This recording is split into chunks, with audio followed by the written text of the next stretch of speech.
Salut. Alors, oui, je sais, vous vous demandez...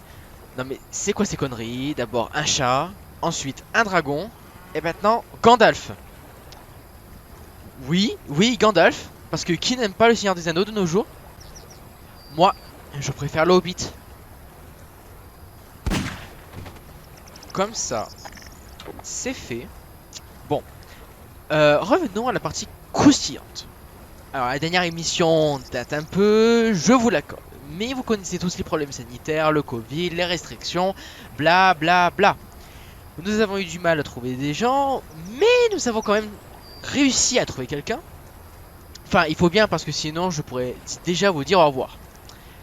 Cette fameuse personne est Micheline Bolland. Elle, et c'est Karine Lorguet-Desguin qui l'a rencontrée il y a quelques mois. Mais pour le reste, bah... j'ai pas à vous mentir que c'est un peu compliqué, hein. Du coup, notre émission sera plus courte que la précédente. Vous aurez droit à des trailers, des chansons et des chroniques de livres. Bon allez, vous me suivez?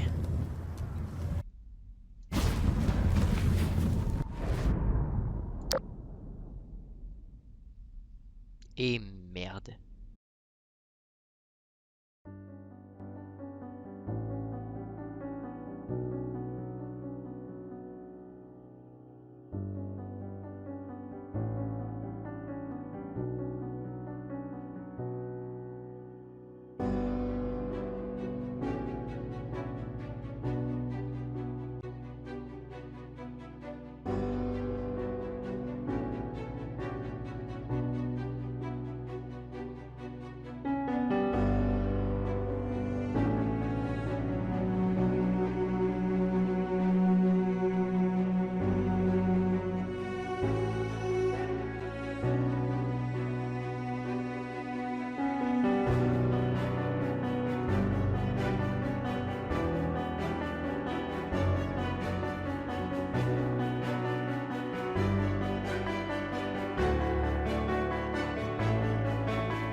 Je sais pas ce que vous en pensez, mais moi, ce teaser de Coralie Buchet-Sully me donne envie de m'évader, de voyager.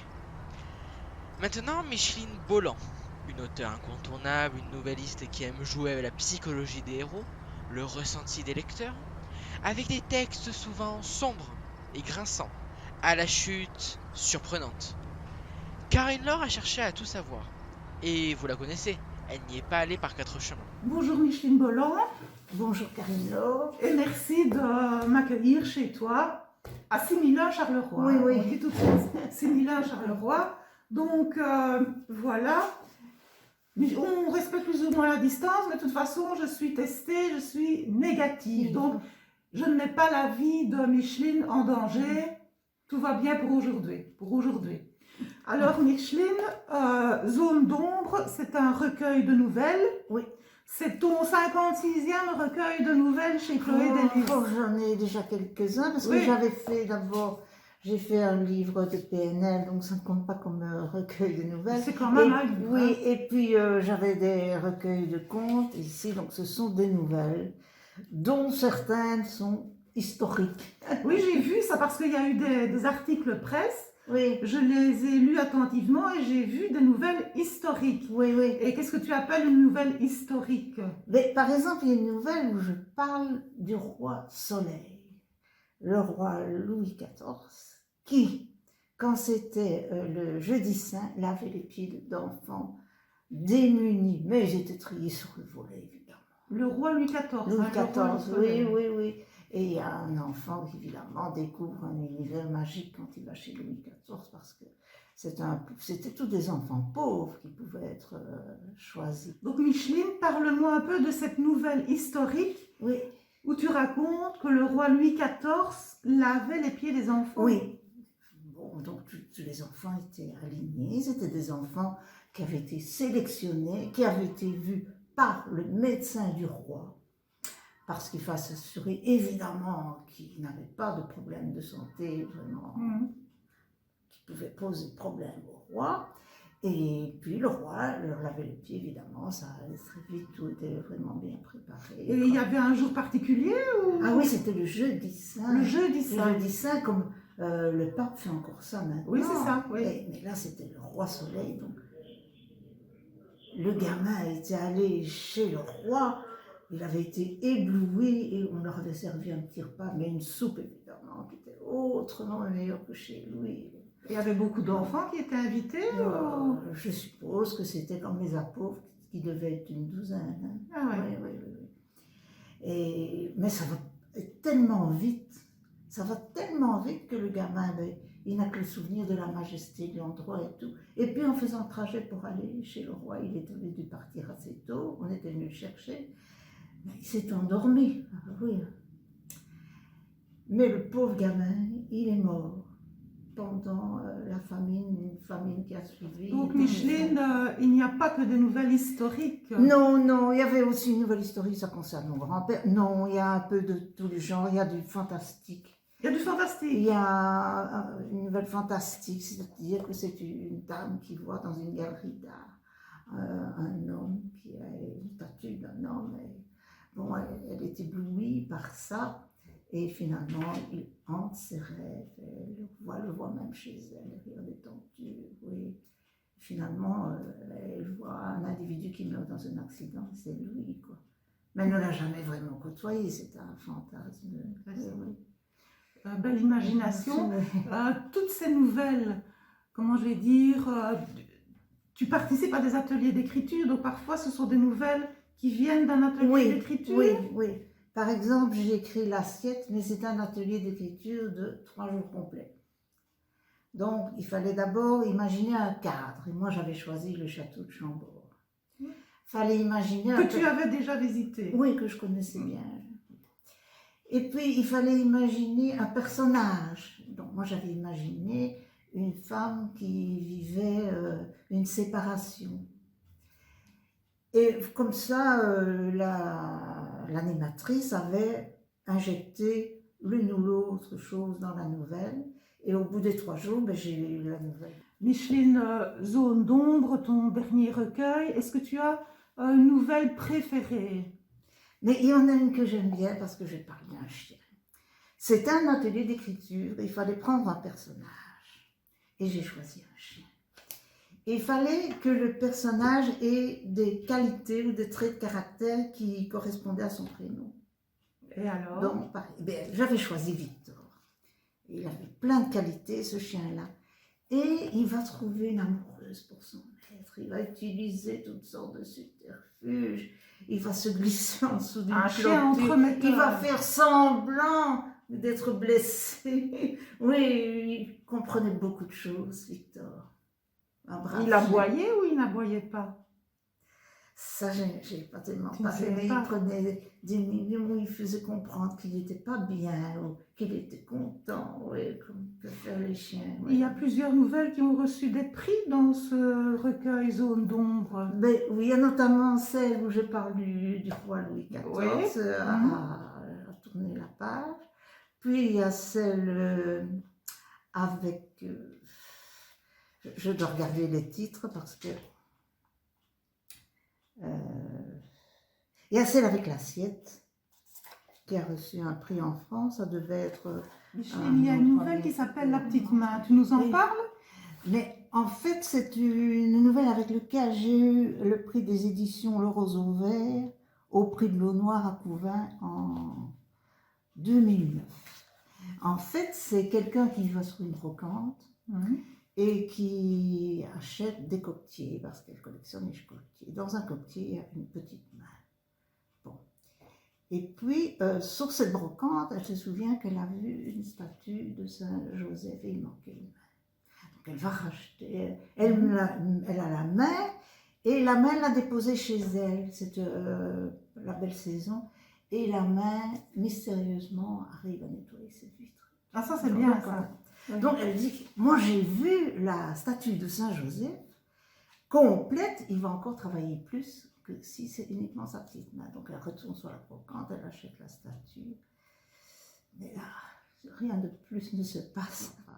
Micheline, parfois dans les salons du livre, il se passe des choses étranges. Et là, un cadavre dans les toilettes. Oui, c'est en fait une dame, c'était son premier salon du livre. Elle était dans un état d'énervement pas possible. Elle veut aller se refaire une petite beauté avant que ça n'ouvre officiellement.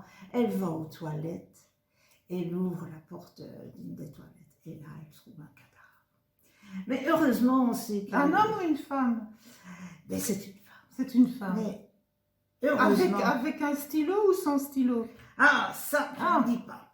Mais ce qu'elle fait, c'est accumuler les choses que les gens ont pu laisser. Il y a des gens qui ont laissé une petite caisse. Elle prend de l'essuie-tout avec l'ancêtre les mains. Elle fait un grand bazar dans la toilette. Elle la bloque, enfin bon. Et évidemment, quand elle revient à son stand, elle est dans un état pas possible. J'imagine. Oui.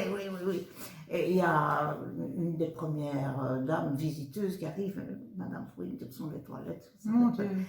Elle dit non, mais non. L'auteur qui est assis à côté d'elle, mais pourquoi ça dit non? Ah, parce qu'elle n'avait bien sûr pas m'acheter mon livre, je ne vais pas rendre un service à quelqu'un. Évidemment, c'est pas pour ça, c'est pas parce qu'elle ne veut pas rendre service, c'est parce qu'elle ne veut pas qu'on découvre. Mais ça, un cadavre dans les toilettes, dans un salon du livre, c'est quelque chose qui ne m'est jamais arrivé.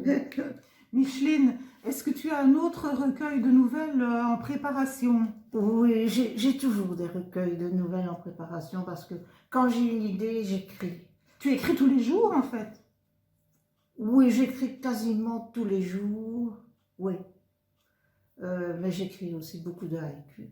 Oui, ça j'ai vu, oui, de la poésie aussi. Oui. Tu as eu de nombreux prix de poésie. Oui, donc j'écris pratiquement tous les contes. Au matin ou au soir ou... Non, un peu n'importe quand, pendant la journée, oui. Quand j'ai une idée, je mets le titre, quand j'ai une idée. Ah oui. Et puis après, je mets 2-3 phrases si j'ai pas le temps. C'est ça. Si j'ai le temps, je démarre, mais je ne sais souvent pas comment je vais finir mon histoire.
Séverine Bazise. Voilà un nom que vous connaissez tous désormais. Elle vient de sortir son 4e roman, si je ne m'abuse. Une superbe première de couverture, un dessin enfantin. Mais que nous a-t-elle concocté? Ah, ah. Je vous propose de déguster un magnifique trailer de présentation, puis une chronique signée Christine.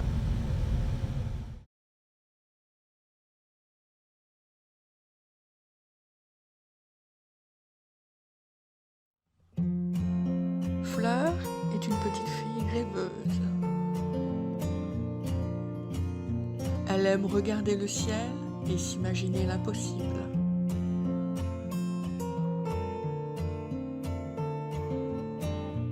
Harry, son père, aime passionnément son travail.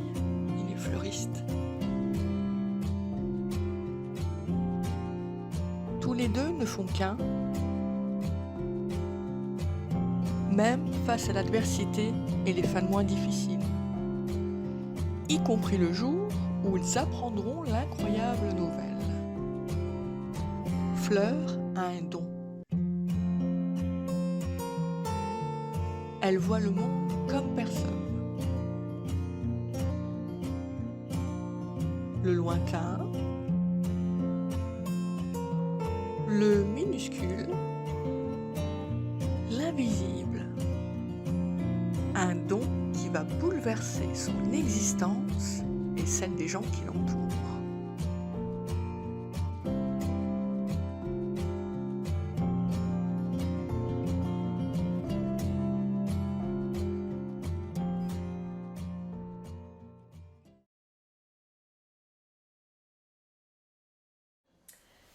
La couverture annonce le genre du roman. On se dit qu'on va être propulsé dans un univers enfantin rempli de douceur. Certes, La petite fille aux yeux d'or, c'est ça, mais pas que. Non, c'est, on va dire, beaucoup plus. Un conte pour enfants et adultes, un récit nimbé de magie, de bonheur, d'émerveillement, une explosion de rire et de couleurs, un enchantement pour les yeux et pour les narines. Alors, qui a dit que les mots n'ont pas d'odeur? Le lecteur commence à sa lecture un peu déstabilisé par le vocabulaire et les tournures enfantines, puis se laisse aller à sourire. Comment faire autrement? Certains textes, vous le savez, mettent mal à l'aise, angoisse, agacent. D'autres apportent la joie, la tendresse, la sérénité. Le livre de Séverine Bazise est de ceux dans lequel on s'installe douillettement, dans un cocon rassurant qui fait un bien fou, ce qui ne veut pas dire que les rebondissements sont inexistants ou sont toujours joyeux. Non, certainement pas. Mais la réponse à ces soubresauts du destin est si naïve, si poétique qu'on fond avec bonheur. Fleur, la petite fille aux yeux d'or, est attachante, remplie d'une force vitale forgée au creux des vagues de sa courte existence. Les autres personnages aussi sont bienveillants et tout ce petit monde s'emploie à merveille à nous emporter dans leur petit bout de vie. Quelques clins d'œil à des personnages de notre imaginaire collectif émaillent le texte. La mère Miguel et pas Michel et son chat, Patefolle et Hagrid. Tiens, ça ne vous dit rien. Il y a le docteur Maboul et tant d'autres. Autant de présences qui papillonnent autour de la petite fille et l'entraînent dans l'aventure de sa vie. Et l'histoire, me demanderez-vous? Eh bien, forcément, pas question de vous en dire plus. Faudra lire, et franchement, pour moi, c'est une lecture coup de cœur.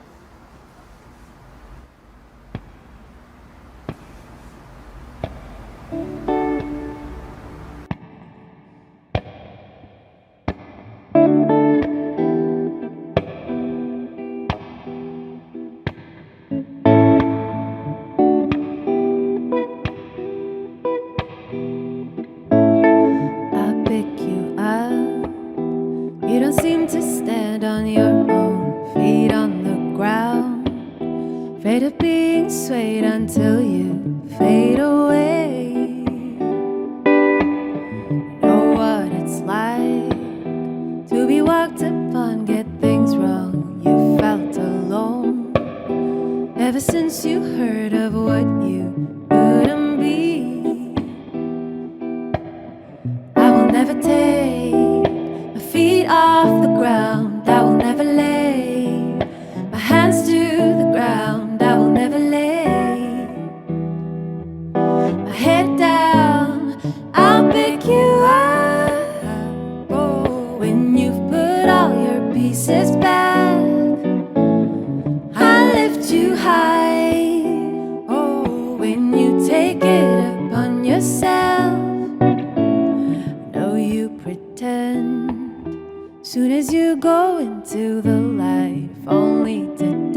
never take my feet off the ground. I will never lay my hands to the ground. I will never lay my head down.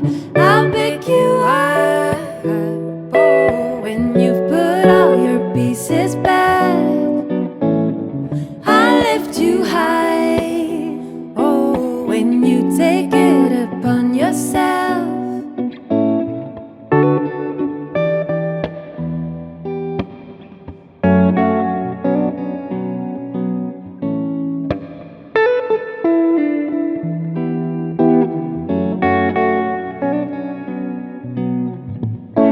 I'll pick you up, oh, when you've put all your pieces back. Go, I'll lift you high, oh, when you take it upon yourself. I'll lift you high and walk with you so you can rest. I'll lift you high and walk with you so you can rest.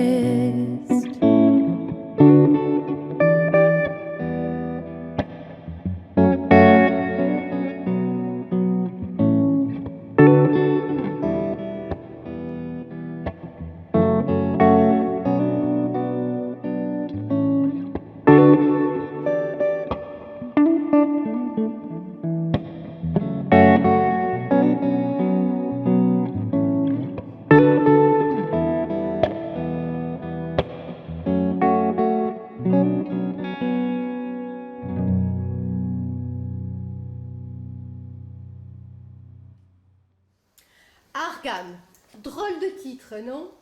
Alors sur la première de couverture, vous pouvez découvrir un manoir mangé par un lierre effeuillé. D'ailleurs, ce n'est pas la première de couverture qui a attiré mon attention, mais plutôt la lecture de la fiche de diffusion de l'auteur. J'adore les mystères, certains d'entre vous le savent déjà.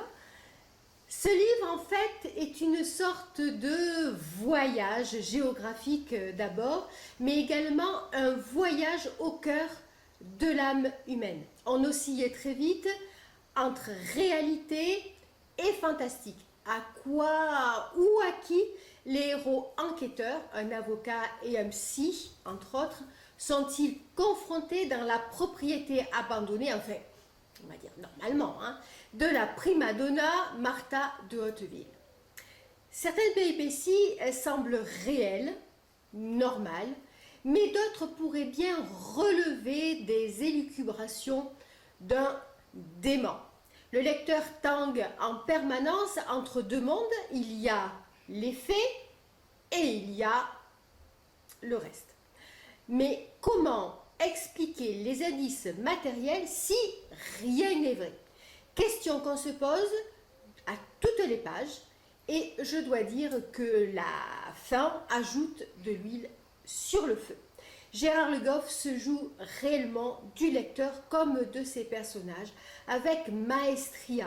Il crée une atmosphère pesante à souhait, un environnement morne, presque uniforme, froid, pour mieux nous attirer dans sa nasse, dans l'esprit des récits d'Arthur Conan Doyle. Le style légèrement désuet épouse parfaitement l'époque et le caractère de ses personnages. Écoutez, pour moi, c'est un roman à découvrir sans faute.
Attendez. Rubinia Timberman. Retenez ce nom. Elle sera l'invitée vedette de la prochaine émission. Alors maintenant, parlons un peu de Rolande Michel. Une auteure atypique, dont la plume alerte et flirte avec le fantastique, le théâtre et la romance. Elle publie un nouveau roman, L'envers du miroir. Christy et Edmé vous proposent une double chronique, deux visions différentes d'un même texte. Hâte de voir ça, pas vous? Bonjour, aujourd'hui je vous présente le dernier livre de Rolande Michel, L'envers du miroir. Alors Rolande Michel, c'est pas une débutante puisqu'elle a déjà publié chez Chloé Delis Promotion Jolivet, qui, si je me souviens bien, a même été montée en pièce de théâtre, tellement ça avait enthousiasmé. Et puis Le boiteux de Gradebourg, qui était plus humoristique. Ceci n'est pas humoristique. Donc L'envers du miroir, amour, mirage, voilà, on le découvre avec le livre. Donc on a ici l'analyse d'un mariage finalement, un mariage qui se décide un petit peu sans se décider, qui se présente tout seul puisqu'il y a un bébé en route qu'on n'attendait pas et qu'on n'espérait pas vraiment, mais on est un garçon bien et une jeune fille qui ne sait pas trop quoi faire d'autre, et voilà, on se marie. Alors les milieux ne sont pas les mêmes, l'instruction n'est pas la même non plus, donc tout ce qui semblait facile à surmonter au début de la romance, qui était très enthousiasmant, ça commence à pointer du nez, à devenir un peu difficile. Les familles aussi, finalement les beaux-parents sont tous assez chouettes et font de leur mieux pour que ça fonctionne. Ça ne fonctionne pas, voilà. Pourtant il y a eu une étincelle et c'est très bien analysé, ça va lentement dans le détail. On voit, les années passent d'ailleurs, hein, et on voit tout ce qui finit par les garder trop éloignés pour que ce soit réparable. Marc, l'époux, regrettera amèrement d'avoir été coincé, mais elle ne l'avait pas fait exprès. Elle aussi, elle ne sait plus où elle en est. Et c'est bien analysé parce que finalement, il y a quand même beaucoup de couples qui vivent malheureusement ce parcours, qui peuvent en sortir, certains trouvent un moyen de survivre à ça et de construire quelque chose. Ici, voilà, je vous laisse deviner la fin, qui est assez inattendue malgré tout. Et mes compliments à Rolande, parce que je sais qu'elle a écrit ce livre dans des circonstances difficiles, mais elle y tenait beaucoup. Et donc moi je tenais beaucoup à le lire, et c'est donc L'envers du miroir, amour, mirage, point d'interrogation, chez Chloé Delis, et c'est un livre de 289 pages, donc ce n'est pas tout petit. Voilà, merci et bonne lecture à tout le monde. Je viens de terminer le dernier roman signé Rolande Michel, et une fois n'est pas coutume, j'ai envie de coucher immédiatement mes impressions sur le papier et vous en faire un retour vidéo. Rolande Michel, c'est une auteure que j'apprécie pour son écriture fluide, qui va à l'essentiel, même lorsqu'elle nous entraîne dans un univers plus fantastique. Une auteure qui sait jouer avec les mots pour provoquer chez le lecteur une émotion vraie, intime. C'est encore le cas ici, ô combien d'ailleurs. L'univers romanesque de Rolande Michel n'est jamais très drôle, plutôt noir, et cette fois encore, rien de joyeux, rien de lumineux. Même au début de cette histoire entre Marc et Sarah, à l'instant d'une rencontre peut-être amoureuse, quelque chose retient le lecteur. Bizarrement, on ne se réjouit pas, on attend. on sent que quelque chose n'est pas à sa place et que cet engrenage va se gripper. On a envie d'y croire pourtant, un peu comme Sarah, mais impossible. Entre convention sociale, regard des autres, vie brisée, on plonge dans un quotidien déchiqueté par les soubresauts de deux vies qui n'auraient sans doute jamais dû se rencontrer. Le lecteur bout, s'impatiente, s'agace en espérant, mais sans jamais rien voir venir. L'envers du miroir raconte deux tranches de vie, deux destins que je suis sûre vous avez certainement rencontrés dans votre entourage. C'est l'histoire d'un mariage qui n'aurait jamais dû voir le jour, d'un flirt qui aurait dû en rester là. Cette petite boule au fond de la gorge qu'a fait naître cette lecture, voilà tout le talent de Rolande Michel.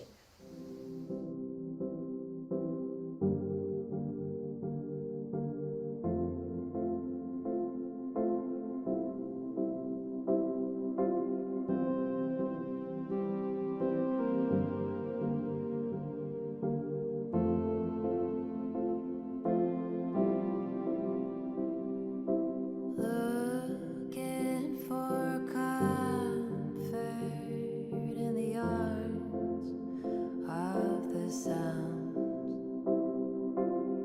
being the greatest, the seconds they resonate, falling again alive.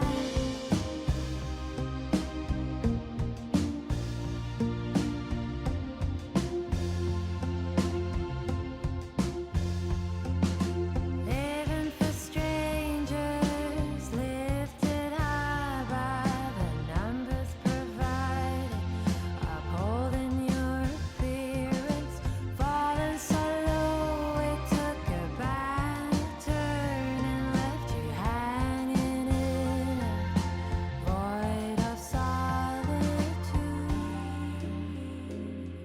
It's getting darker, trying to make it better by sharing what you've done. Thinking if I were you, I'd finally be happy again. Falling again alive.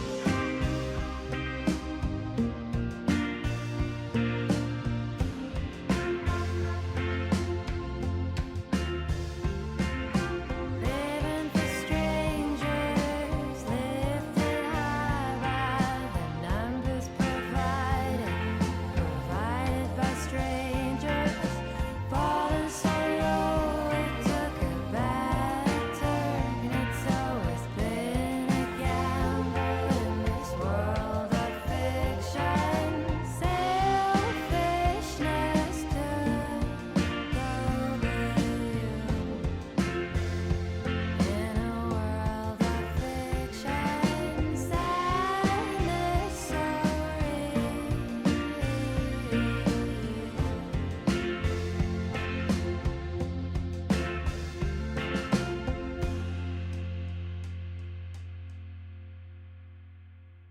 Bye bye. Une émission plus courte à cause de la situation compliquée que nous vivons. Mais gageons que la prochaine fois, tout sera redevenu à la normale. Donc j'espère que la prochaine fois, je vous retrouverai avec des interviews et plein d'autres surprises. Et je vous invite de terminer cette émission en beauté avec Les Enchantés à Paris.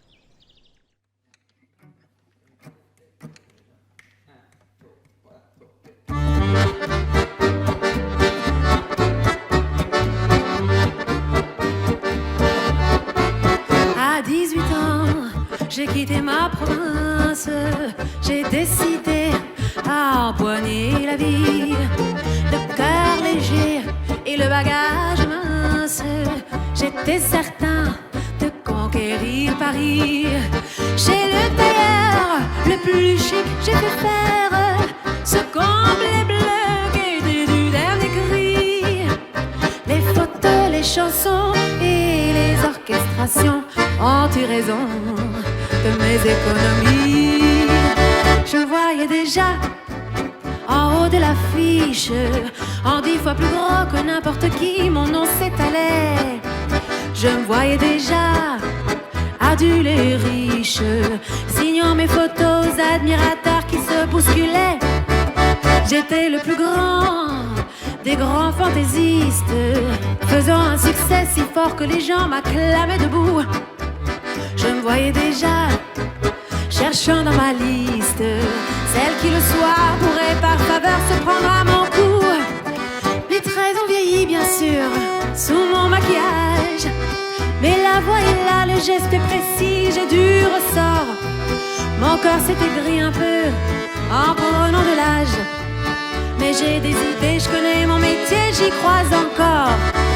Rien que sous mes pieds, de sentir la scène, de voir devant moi un public assis, j'ai le cœur battant. On m'a pas aidé, je n'ai pas eu de veine, mais au fond de moi, je suis sûre au moins que j'ai du talent. Mon complet bleu, il y a 30 ans que je le porte, et mes chansons me font rire comme moi. Je cours le cachet, je fais du porte-à-porte, pour subsister, je fais n'importe quoi. Je n'ai connu que des succès faciles, des trains de nuit et des filles à soldats, les minables cachets, les valises à porter, les petits meublés et les maigres repas. Je me voyais déjà en photographie, au bras d'une star, l'hiver dans la neige, l'été au soleil. Je me voyais déjà racontant ma vie, l'air désabusé à des débutants friands de conseils. J'ouvrais calmement au soir de première, mis le télégramme de ce tout Paris qui nous fait si peur, et mourant de trac devant ce parterre, entrer sur la scène sous les ovations et les projecteurs. J'ai tout essayé pourtant pour sortir de l'ombre. J'ai chanté l'amour, j'ai fait du comique et de la fantaisie. Si tout a raté pour moi, ce n'est pas ma faute. Ce n'est pas ma faute, mais celle du public qui n'a rien compris.